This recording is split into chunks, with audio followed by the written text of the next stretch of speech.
देखिए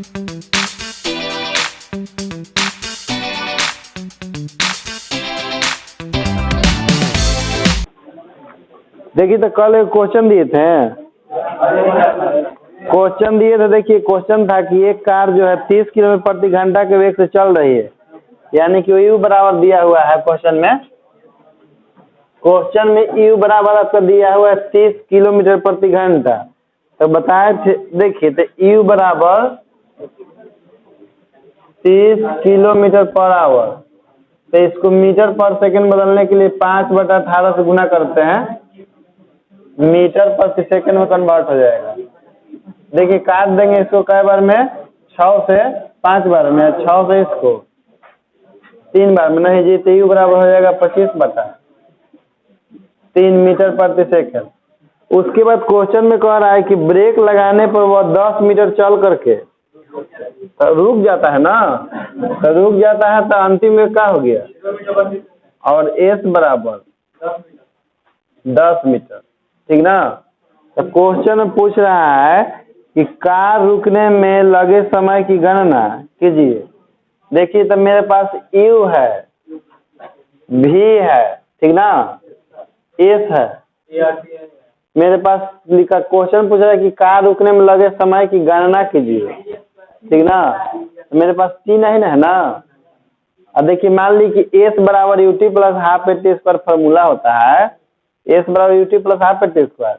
तो उसके लिए देखिए क्या चाहिए, S चाहिए, U चाहिए, AT चाहिए। तो S और U तो मेरे पास है, कौची निकालने कह रहा था, तो उसी का प्रयोग कर देते हैं। समय में तो पूछ रहा है, चूंकि S बराबर UT plus half AT square, तो S के मान कितना रख देंगे 10, U के मान मालूम है हमको कितना 25 बताया, और T के मान नहीं मालूम है, आप प्लस 1/2, A का भी मान तो नहीं मालूम है ना, तो अब इसका प्रयोग नहीं कर सकते हैं।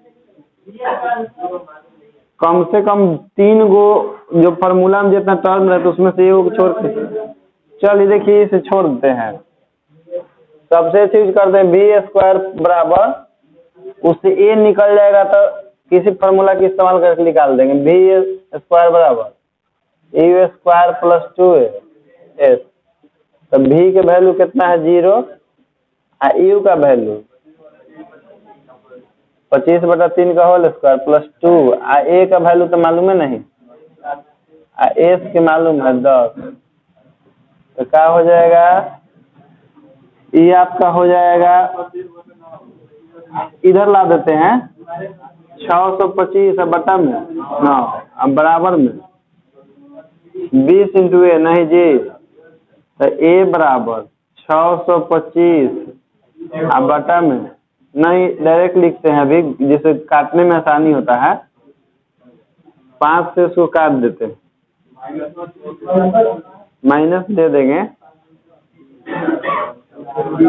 5 से इसको काट दीजिए 4 बार में, अब 5 से इसको काट दीजिए तो 130 बार, और कुछ कट रहा है तो -125/36 हमको निकालना है समय ना। देखिए इसको काटिएगा नहीं, इसलिए कि मेरा देखिए टारगेट कुछ और है, मेरा टारगेट है समय निकालना ना, इसलिए इसको कट कुट मत कीजिएगा, इतने छोड़ दीजिए, इसी का इस्तेमाल करेंगे हम लोग आगे। हम लोग जानते हैं फॉर्मूला कि V बराबर होता है UT प्लस, नहीं U प्लस AT, इसमें देखिए U V या T, A हमको मालूम है, T निकालना है ना, तो V के मान 0, U के मान है आपको 25/3, अब प्लस A का मान है -136 ना, इंटू T, तो इसी को इधर लाइए उठा के माइनस में, तो हो जाएगा 125/3 इंटू T बराबर 25/3, तो इसको उन्हें गुना में भेज दीजिए, T बराबर 25/3 गुना 36/3, तो ये कट जाएगा कै बार में, 5 बार में, तो T बराबर 3 से इसको भी काट दें तो ऊपर बचेगा 12 और नीचे बचेगा 5, तो कितना है बताइए, तक काटेंगे तो 2.4 ना, 2.4 सेकेंड इतना ही बताए थे आपको आंसर। तो देखिए जब भी जैसे क्वेश्चन है ना, तो क्वेश्चन में सबसे पहले जो दिया है उसको लिख लीजिएगा। अब देख लीजिएगा कि जैसे कैसे हम एस बराबर UT plus half A T square use करना चाहें, तो उसमें मेरे पास टी भी नहीं था, ए भी नहीं था, तो उसका यूज नहीं कर पाए। तो देखिए भी है, यू है और एस है, इसलिए किसका इस्तेमाल करना पड़ा, वो ऐसे फॉर्मूला का इस्तेमाल करते हैं जिसमें से कम 4 गो में से 3 गो हमको मालूम हो, एक को ज्ञात करना, और उसके सहायता से फिर अगला निकाल लेते हैं। तो नोट कर लीजिए, समय का माना है -2.4 सेकंड के बाद गाड़ी रुक जाएगा। चलिए अगला क्वेश्चन लिखिए, एक कार दो स्थानों के बीच की, एक कार दो स्थानों के बीच की आधी दूरी, एक कार दो स्थानों के बीच की आधी दूरी 40 किलोमीटर प्रति घंटा, 40 किलोमीटर प्रति घंटा तथा शेष दूरी 60 किलोमीटर प्रति घंटा की चाल से तय करती है, तथा शेष दूरी 60 किलोमीटर प्रति घंटा की चाल से तय करती है, तो कार की औसत चाल क्या होगा। तो कार का औसत चाल क्या होगा। देखिए तो क्वेश्चन में कह रहा है कि कोई कार है जो दूरी का आधा भाग कितना के वेग तय करता है, पहले का 40 किलोमीटर प्रति घंटा से वेग चला है ना, तो आधा दूरी तय किया 40 किलोमीटर प्रति घंटा के वेग से, फिर ओकरा पता चला कि लगता है कि अब लेट हो जाएगा, तो स्पीड अपन बढ़ा दिया, कहा कि रुको स्पीड बढ़ाते हैं, तो स्पीड बढ़ा दिया, शेष जो दूरी था वो 60 किलोमीटर प्रति घंटा की स्पीड तय कर लिया। 60 है ना बोले थे जी, और देखो बहुआ 7 लिख ले, यही जन कहते हैं कि तू खैनी थोक के बैठो क्लास में। 2v1 2v2 है भाई, औसत चाल है ना, 2 गुना 40 गुना 60 है बटा में 40 प्लस 7,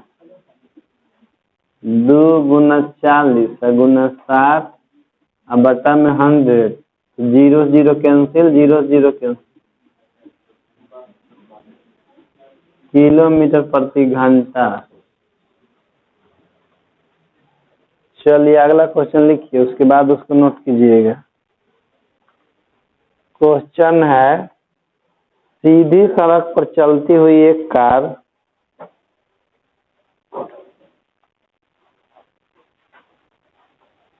सीधी सड़क पर चलती हुई एक कार कुल दूरी का 1/3 भाग,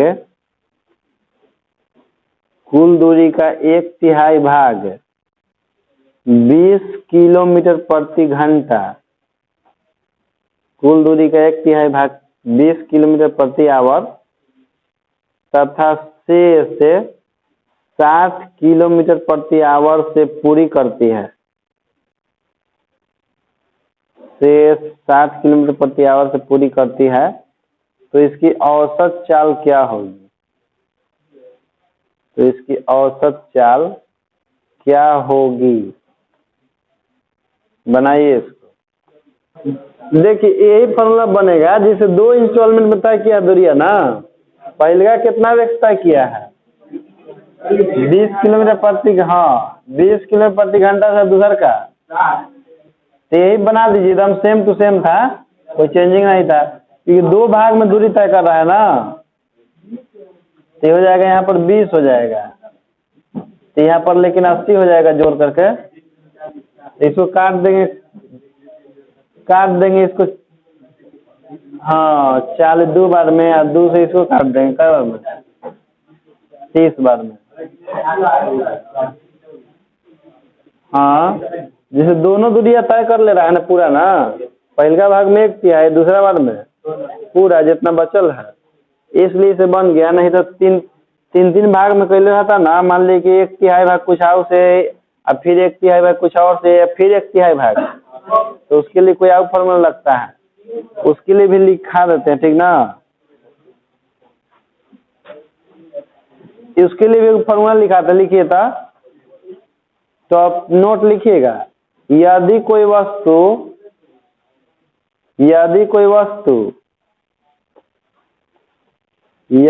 वस्तु किसी दूरी का 1/3 भाग, यदि कोई वस्तु किसी दूरी का 1/3 भाग v1 वेग से, 1/3 भाग v1 वेग से तथा अगला 1/3 भाग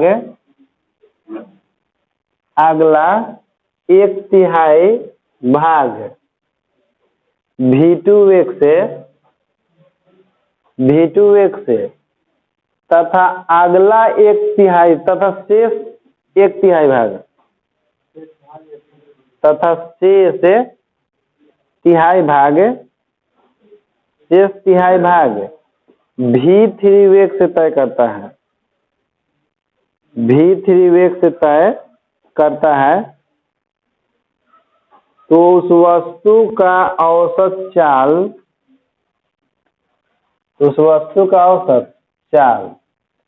VAB बराबर 3 × v1 × v2 × v3 बटा में v1 × v2 plus v2 × v3 plus v1 तो v3 × v1। इस फॉर्मूला से बनेगा जब 1/3 करके भाग तय करेगा तब जाकर।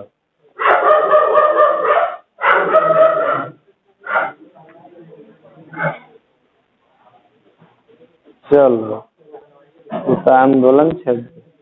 क्वेश्चन लिखिए था आगे। क्वेश्चन है, लिखिए एक पिंड विरामावस्था से चलना प्रारंभ करके, विरामावस्था से चलना प्रारंभ करके गति के 8वें सेकंड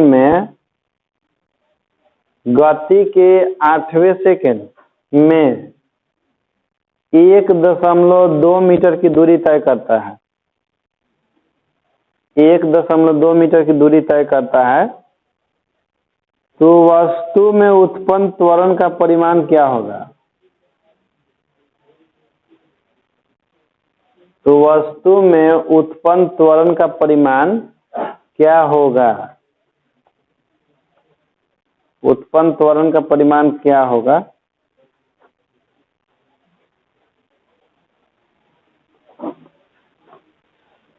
चलिए देखिए, इसको हम बनाते हैं, जैसे एसएन वाला तो बनेगा, कह कि एक पिंड कि 8वां सेकंड का है ना, तो nवां सेकंड में तय किया गया दूरी की फॉर्मूला होता है एसएन बराबर u plus a by 2 × 2n - 1। तो क्वेश्चन देखिए कह रहा है कि वस्तु कहाँ से चला शुरू किया है? विरामावस्था से, तो u बराबर 0 लेना पड़ेगा। फिर कह रहा है कि गति के 8वां सेकंड में, यानी कि n बराबर 8 सेकंड, नहीं खाली 8, और दूरी कितना तय किया है? एसएन बराबर 1 तो क्वेश्चन में कह रहा है कि उत्पन्न त्वरण का परिमाण क्या होगा, तो ए बराबर ज्ञात करना है। तो देखिए चूंकि हम लोग जानते हैं कि एसएन बराबर होता है u plus a by 2 × 2n - 1, तो एसएन का मान तो मालूम है 1.2, u के मान 0, a का मान नहीं मालूम है, लेकिन इसका मालूम है 2 गुना 8 - 1, तो 1.2 बराबर में a बाई 2 अब 15 हो जाएगा नहीं, तो a का मान निकालना होगा, तो उसको भेज देंगे गुना में 1.2 गुना में 2 बटा में आएगा 15, अब भाग दे दीजिए, a बराबर 2.4 बटा में 1 से कम आएगा। आंसर आएगा आपका 0.16। त्वरण के मात्रक होता है मीटर प्रति सेकंड स्क्वायर। मीटर है, तनी बड़का मीटर है। हाँ, एगो एक्स्ट्रा लाइन हो गया।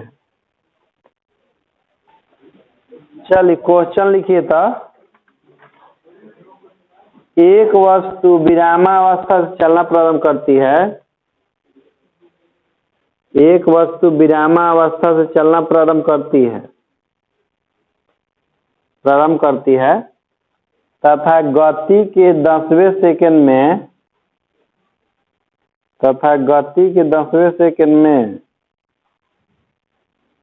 1.71 मीटर की दूरी तय करती है। गति के 10वें सेकंड में 1.71 मीटर की दूरी तय करती है तो वस्तु के त्वरण की गणना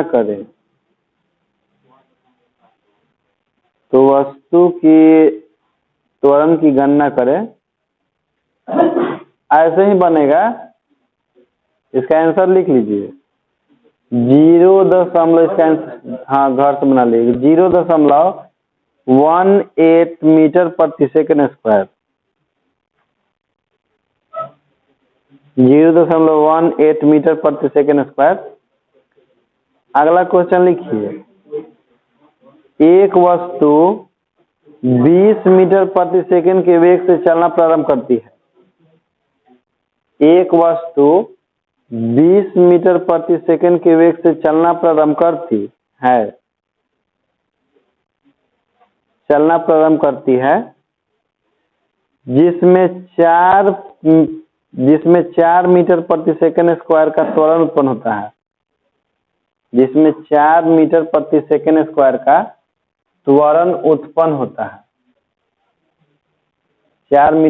सेकंड स्क्वायर का त्वरण उत्पन्न होता है।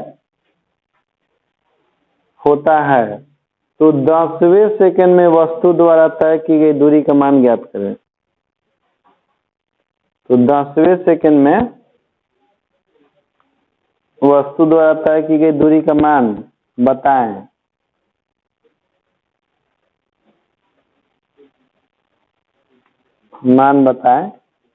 चलिए इसको बनाइए। देखो क्वेश्चन में क्या कह रहा था, सुनिए। जैसे कह रहा था कि कोई वस्तु 20 मीटर प्रति सेकंड के वेग से चलना शुरू करता है, उसमें 4 मीटर प्रति सेकंड का तुरंत होता है। 10वें सेकंड में वस्तु रहता है कि दूरी, तो यू बराबर दिया हुआ है कितना, 20 मीटर प्रति सेकंड, और उसमें ए बराबर दिया हुआ है 4 मीटर प्रति सेकंड स्क्वायर। कौन सेकंड में कहा है, 10वां सेकंड में। निकाल लेंगे एस एन बराबर यू प्लस ए बाई 2/2। तो ए से एन बराबर, एन के मनवा कितना रखना है, चलो यहाँ भी रख देते हैं। एस एन बराबर यहाँ 10 है, 10। तो यू के मान 20 है प्लस 4/2 20 गुना 1 -1, सॉरी 20 गुना 2 ना, क्वेश्चन में चेंज दिले है। ठीक है, 10 बराबर 20 प्लस 2 ऐसे कट जाएगा, गुना में 19, तो 38 प्लस 20 प्लस 38, एस 10 बराबर 58। चूंकि दूरी है तो मात्रक मीटर होगा। हाँ, दूरी है तो मीटर होगा मात्रक। चलिए अगला क्वेश्चन लिखिए।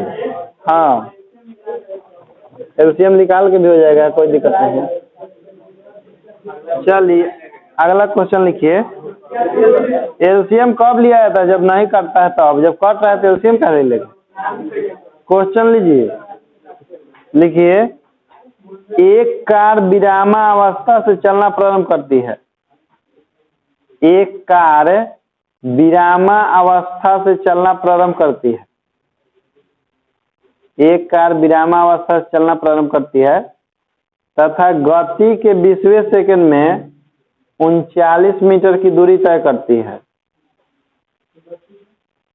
गति के 20वें सेकंड में 39 मीटर की दूरी तय करती है। 39 मीटर की दूरी तय करती है, तो कार के त्वरण की गणना करें। तो कार के त्वरण की गणना करें। घर से बना के लाइएगा, आंसर लिखिए। आंसर है 2 मीटर प्रति सेकंड स्क्वायर।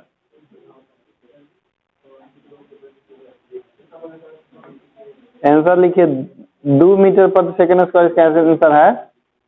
चलिए अगला क्वेश्चन लिखिए। एक ट्रेन रेलवे स्टेशन से चलना प्रारंभ करती है। एक ट्रेन रेलवे स्टेशन से चलना प्रारंभ करती है तथा गति के 50वें सेकंड में 100 मीटर गति के 50वें सेकंड में 100 मीटर की दूरी तय करती है। गति के 50वें सेकंड में 100 मीटर की दूरी तय करती है, तो ट्रेन में उत्पन्न त्वरण ज्ञात करें। तो ट्रेन में उत्पन्न त्वरण ज्ञात करें। उत्पन्न त्वरण ज्ञात करें। इसका आंसर है 2.02 मीटर प्रति सेकंड स्क्वायर। 2.02 मीटर प्रति सेकंड स्क्वायर। मीटर प्रति सेकंड स्क्वायर 2.02 मीटर प्रति सेकंड स्क्वायर इसका आंसर है। अब देखिए सुनिए, जैसे कि एगो नोट लिखना है। नोट लिखने से पहले एक क्वेश्चन है, जिस क्वेश्चन ही है कि जब हम लोग किसी वस्तु को ऊपर की ओर फेंकते हैं तो वस्तु का वेग धीरे धीरे बढ़ता है कि घटता है? घटता है कि बढ़ता है? जैसे हम लोग किसी वस्तु के ऊपर फेंकते हैं ना, उसका वेग धीरे धीरे घटना शुरू हो जाता है, और तभी तो एक समय आता है कि उसका वेग 0 हो जाता है और फिर वहां से गिरना शुरू हो जाता है। नहीं तो यदि वस्तु का वेग नहीं घटता तो वस्तु को लौटता। वेग बढ़ता तो कहाँ चलता? चंद्रमा पे जाता है कि सूरज में जाता है कि ब्रह्मांड में जाता है, कोई पता नहीं चलता। यहाँ पर वस्तु के रिटर्न होने का मुख्य कारण होता है कि यहाँ पर पृथ्वी का गुरुत्वाकर्षण है, गुरुत्व बल है। इसी कारण से यहाँ से वस्तु रिटर्न आ जाता है, लेकिन उसका भी एक रेंज है खींचने का।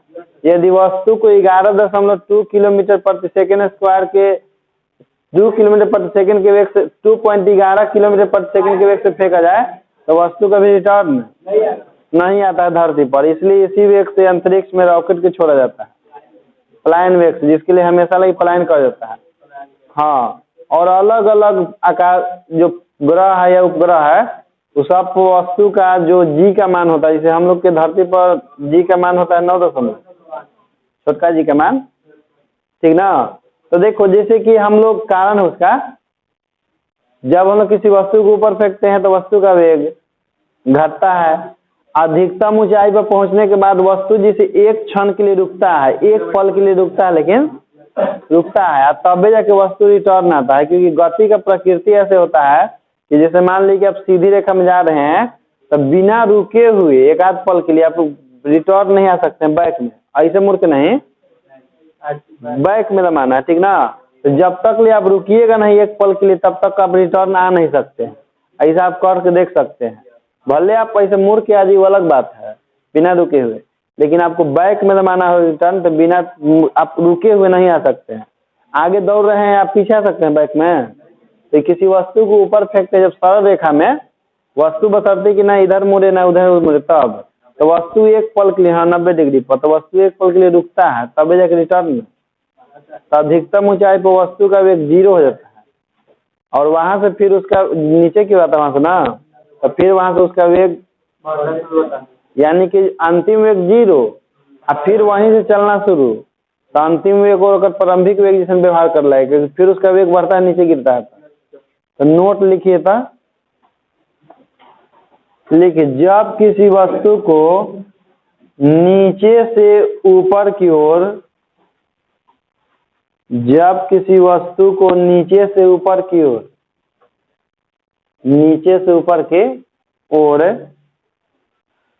मुक्त रूप से फेंका जाता है, मुक्त रूप से यानी कि बिना रस्सी में बांधे हुए मुक्त रूप से फेंका जाता है तो वस्तु का वेग धीरे धीरे घटता है, तो वस्तु का वेग धीरे धीरे घटता है,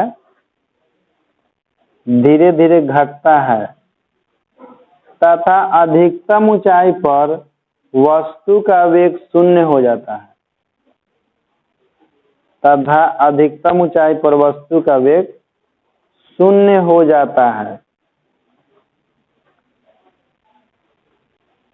अधिकतम ऊंचाई पर वस्तु का वेग शून्य हो जाता है